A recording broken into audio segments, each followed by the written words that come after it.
Now you've built your store, it's time to populate it with some products. This can be easily done from Sell the Trend. From within Sell the Trend, if you go to Product Research in the left-hand menu and then click Product Research, you'll see a list of products that can be published to your store. Obviously, before this stage, go through the process of selecting a product and research the products you want to sell.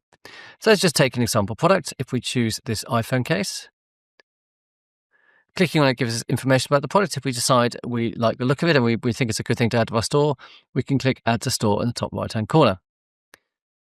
This brings up all the details of the product, which are pre-populated in Sell the Store. From the top here, we can select the product details source. So these are other stores which are selling the product. So if we click on this, we can see that it'll pre-populate the details from that store.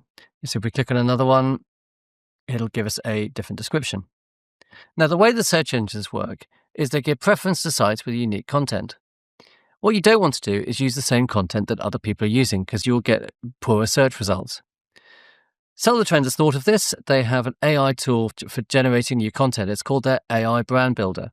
You can either click here, Generate Content, or generate using AI down here. If we click Generate Content, it'll show us the details here, and we can choose which parts of the content to create. So if we, for example, this is a phone case, provide keywords for our AI engine. So I'm guessing that, phone case, iPhone, protective case. They're good keywords to add. So that'll go into the AI engine. It'll use those keywords from creating its content.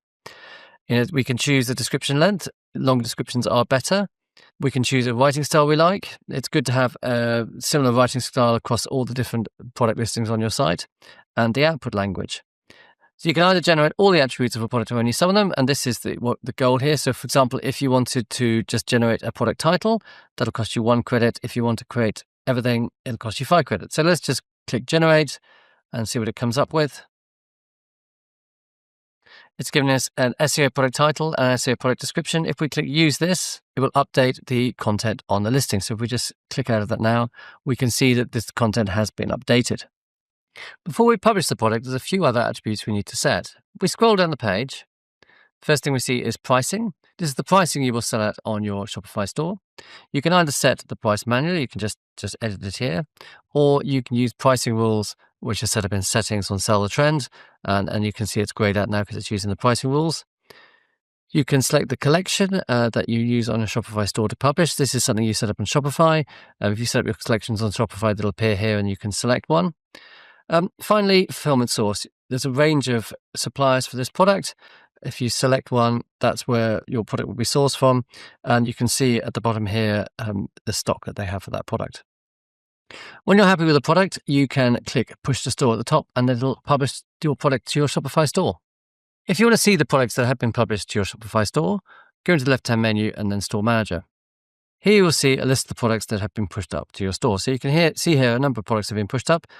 You can see that I actually pushed up the same product multiple times. If we want to just delete one, delete this product, and that will delete the product there. And you can see that product has now gone. If you don't want to immediately publish a product, you can publish it in a draft format, and you can see a list of drafts here. If a product is in the process of being published, it'll be in the pending section, or if for some reason it has failed to publish, it will be in the failed section. Now let's have a look and see how these products appear in Shopify. We can actually just link directly to Shopify here. We can do Edit in Shopify or View Products. If we click Edit Shopify, it'll take us directly to that product in Shopify. Obviously, you have to be logged in at the same time, and we can see all those product details that were created. It's created the variants. It's created the search engine details down here. If we want to view the product, we can just click the preview. And this is how your product will appear to your customers on your storefront. Free audio post-production by alphonic.com.